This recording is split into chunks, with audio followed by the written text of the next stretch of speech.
Thank you so much for joining me today on the program, How to Be Successful Without Really Trying.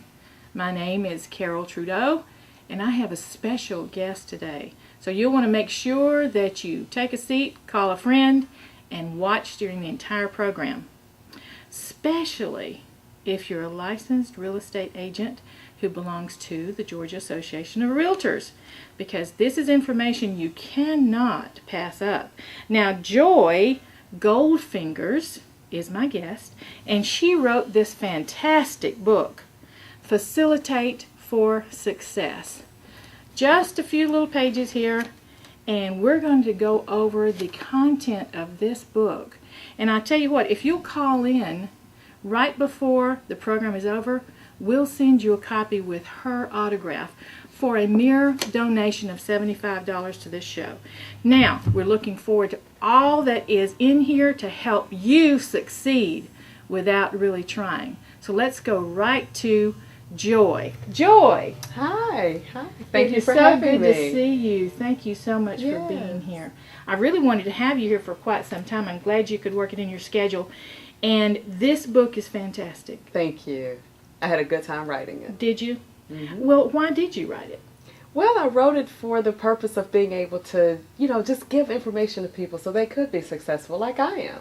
Right. Mm-hmm. And facilitating is the way to success. That is true. I was really amazed at all of the information that I never understood regarding free education. This is fantastic. Yes. So let's get right into it. Okay. Joy, I noticed in the first segment, you really start with the basics. And you mentioned that the facilitator needs to understand what their particular main role is in facilitating the classroom. Could you explain that a little more thoroughly? Sure, Carol. The main role of the facilitator is actually to certify Georgia continuing education credits to the Georgia Association of Realtors. Actually, the facilitator is the GAR representative. And also you had a large chapter on the benefits of facilitating, because there are a lot of benefits to any agent who becomes a certified facilitator. And it really does add to their potential success and increased performance. And I would like for you to just go over some specifics regarding the benefits. Yes, Carol. Just a couple of benefits. First of all, as a facilitator, you will receive 3-hour continuing education credit. So essentially, you're helping to get those credits that you need to renew your license for free because you're volunteering. Now, there's one exception though. For specialty courses, you will get a rebate for those courses, and it's like a third to a half. But I would definitely suggest for any facilitator to check with GAR to find out what that amount would actually be. But those are two really great benefits. And on top of that, you're getting the education. You also mentioned in your first segment that there's a lot of preparation that needs to be made. Not really a lot, because Georgia Association of Realtors provides a lot of the paperwork, so really everything's provided for them, but they need to understand there's a certain procedure that should be followed to help make sure that they have the instructor in place, the time cards and all that. So let's go over a few of those. Yes, Carol, you're right. GAR does most of the work for you. It's kind of like facilitating a class. It's the easiest job you'll ever love because there's not a lot that you have to do. About 2 weeks before the class, you're going to get an email as a facilitator. That email is going to contain the facilitator checklist, which outlines everything that needs to happen, and it's also going to contain some other documents like the instructor bio and what have you. And then of course the class date, the time, the location, things of that nature. So it's really a reminder to the facilitator, because one of the attachments, which is the handout, the sponsor is going to actually copy all of that. So really, you're not really doing a whole lot in terms of preparing for the class, but just going over information so you'll be familiar with it. Joy, as I was making a list, as I went through the different chapters in the book, I noticed on the day of class, there are various things that need to be addressed. Could you just kind of bullet those for us and do a little description of each? Oh, okay, no problem. Well, first of all, we definitely want the facilitator to arrive to class early. Typically, students can come in about 30 minutes prior to class and start signing in. So as long as the facilitator's there before that time and set up, it's good. We kind of suggest about 45 minutes would be a good kind of place to for the facilitator to arrive before start time. They also need to make sure that the sign-in sheet is available and that they have the instructor's bio, because they're going to do something with that a little bit later on. We also want them to introduce themselves to the instructor. Make sure the instructor has what they need, if they can assist them in any way to, make themselves available for that. And then with the instructor, and this is important, some instructors keep their own time. They might have it on a computer or have a little side clock. Other instructors actually want the facilitator to help them with keeping time. So that discussion needs to be held prior to class starting. Then also, they want to ask the sponsor, if they can assist with anything. Perhaps the sponsor needs help distributing the handouts or what have you. And then, of course, welcoming the students. I think that's really important. Making sure that the students have what they need. Some students might need a different chair. Some students may need to sit closer to the front. So making sure logistically the classroom is set up. And then also to ask the students to sign in on the sign-in sheet and make sure that they're including their license number so that they can get that CE credit. And then make sure that that license number is correct and, of course, distribute the handout. Now, I did notice there are a few things that are prohibited, and those really need to be understood by the facilitator and expressed to the class, right? Could you go over those?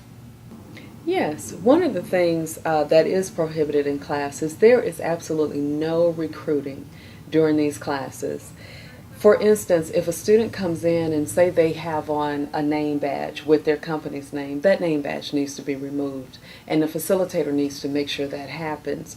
But let's say they have a shirt, let's say they have like a polo shirt or something of that sort, and it has their logo and their corporate seal or what have you on it. That shirt literally needs to be turned inside out because there is no recruiting during class. Another thing that is prohibited is if an instructor has materials, let's say a book or maybe a DVD or something like that, that they want to sell, that actually needs to happen outside the classroom. So they're not allowed to have those materials in the room because that becomes a distraction. So that needs to be outside the classroom, and the facilitator is responsible for making sure that happens. I notice we're very strict on time. Students need to be on time to get the credits, and also there's something mentioned in here about people who have not pre-registered. So what is that procedure, and what can people do if they want to just come at the last minute? Is that allowed? Actually, it is allowed. Now, when that occurs, what you need to do, or what the facilitator needs to do, is to make sure that that student signs in their name, put the correct license number so that they can receive CE credit. Now, the facilitator will not be responsible for receiving payment. That's going to be the sponsor's responsibility. Also, on the day of class, right before the class starts, I notice you say the facilitator will need to start making their way to the front of the room because they are also going to introduce the instructor. And after they introduce the instructor, there's a few more directions that they'll be giving the class. Is that right? Could you give us some information about maybe some specifics and what they need to prepare for in giving those directions? Well, now, actually, Carol, we really want the facilitator to introduce the instructor last, as the last thing they do.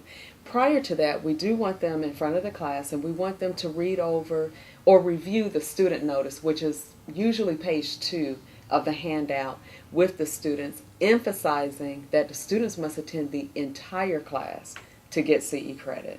The entire class, that must be emphasized. They also want to remind the students to turn off cell phones. They need to be, a lot of times people put them on vibrate, but then you can still hear them vibrating. So I really encourage facilitators to have the students actually just completely turn them off while they're in the class. The other thing is they need to just kind of cover some housekeeping things like where the restrooms are, maybe if they're vending machines, where they're located inside the building. Yeah, I understand there may be times when a student does need to leave to run to the restroom, but what do you do if it seems like they've gone a very long time? Right. Now, if a student is gone for a long period of time, then the facilitator should get up, go out and check on them, make sure they're not ill. Maybe they needed more time in the restroom. We don't know. However, if they are actually on the phone, then their CE credit is actually in jeopardy. Now, also at the beginning of the class, we want them to mention that there is a 15-minute break. If it's a half day or a 3-hour course, they get a 15-minute break. If it's a 6-hour course, they get 2 15-minute breaks that are required. So we definitely want them to mention that.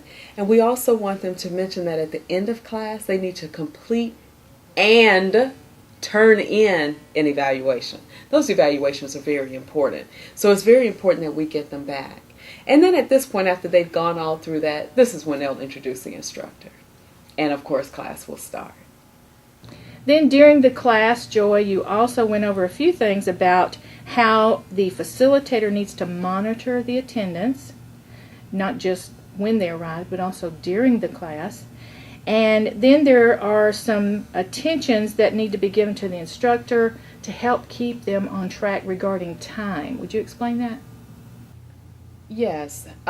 One of the things, if the student is late to class, for instance, they arrive after the published time. If the class starts at a certain time and they come in late, that's going to need to be noted. The time they arrived in class needs to be noted on the sign-in sheet, and the facilitator is going to have to let the student know they're not going to receive any CE credit. But they are welcome to remain in the class so they can receive the information. They just won't receive CE credit. And the same thing could happen if they arrive late after a break. So the facilitator really needs to check attendance after all breaks as well to make sure that all the students have returned and returned on time. The facilitator wants to sit or position themselves somewhere near the entrance of the room so that they can monitor the comings and goings of students and really monitor the entire classroom. And they will also, if the instructor has asked them to help keep the time moving, then they'll want to give a signal, say 10 minutes prior to a break, prior to the end of class, maybe give another signal 5 minutes, and maybe give another one at 2 minutes. And then when it's done, maybe give a signal, you're done, just so that they can keep the class on track. And then also, if any issues arrive with, say, they don't arrive, they arise with AV equipment or something like that, then they'll want to go and ask the sponsor for assistance. Basically, the facilitator is there to maintain decorum in the classroom and really just keep distractions to a minimum. Talking about distractions in the classroom, of course, I hope this would never happen in any facilitator's classroom, but there may be an occasion to where someone has a real emergency and either just maybe is having a heart attack or something happens and they fall out of their chair. What in the world do you do to take control of that situation? Yeah, I agree with you. We hope this would never happen. But if it does, because it is likely to happen, we ask the facilitator to remain calm. Just remain calm first. Then go get a staff person. They're the ones that should really call the emergency response folks because they know the address better. They know the routes to take. They're the ones that drove that route that morning perhaps, and so they know if there's construction and things of that nature.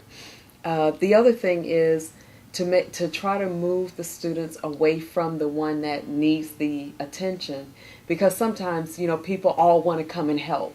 Well, just move them out of the way, and if possible, actually move the student in distress out of the classroom so that you just separate them. But really, we just want them to remain calm and make sure to get a staff person in. Now we're at the end of the class. And I know there's some paperwork that needs to be gathered up, like the evals.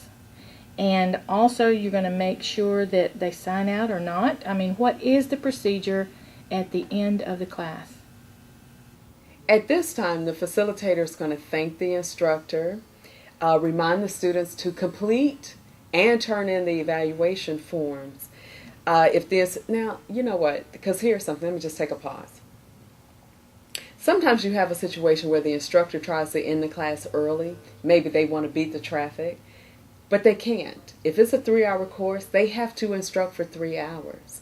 So if they try to end it, the facilitator has to let them know, nope, you have 10 more minutes. If there are more questions, let's ask more questions. Maybe instructor, you can review some material, but they're there for 3 hours. They have to be there for 3 hours.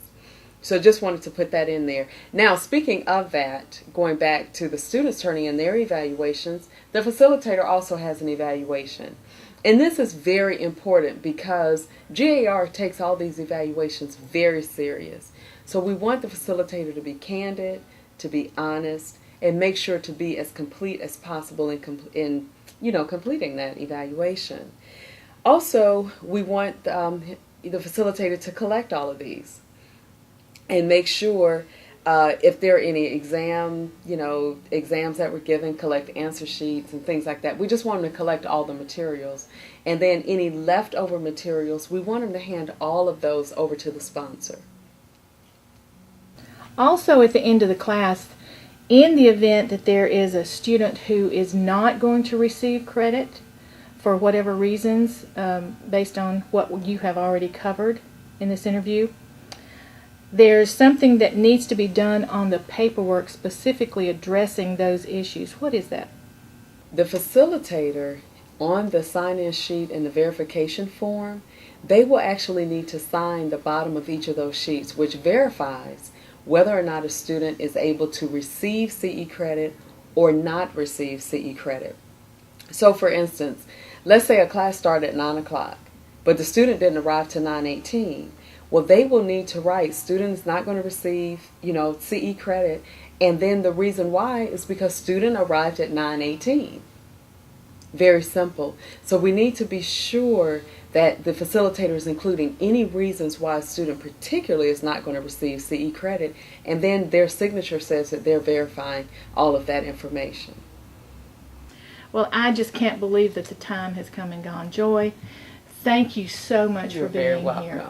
This is wonderful information. Everybody run out, buy the book, or give us a call and order it from us. We would love to send it right out to you. And get your facilitation certificate, become a certified facilitator, and great, successful things can happen. The more you learn, right? That's right. The better you perform. Thanks again. See you next time.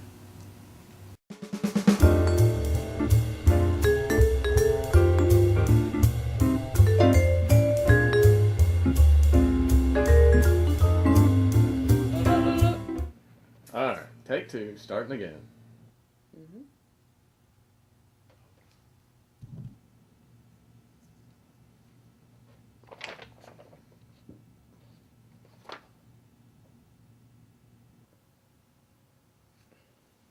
Sorry. I forgot what the heck I was trying to say. I don't know where I was going. Just start whenever you're ready. Yes, Carol, you're right.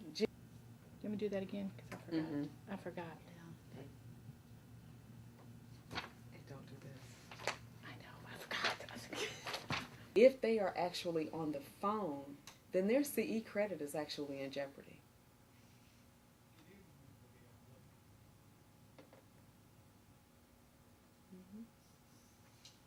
Sorry, I'm supposed to be going on, aren't I? My bad.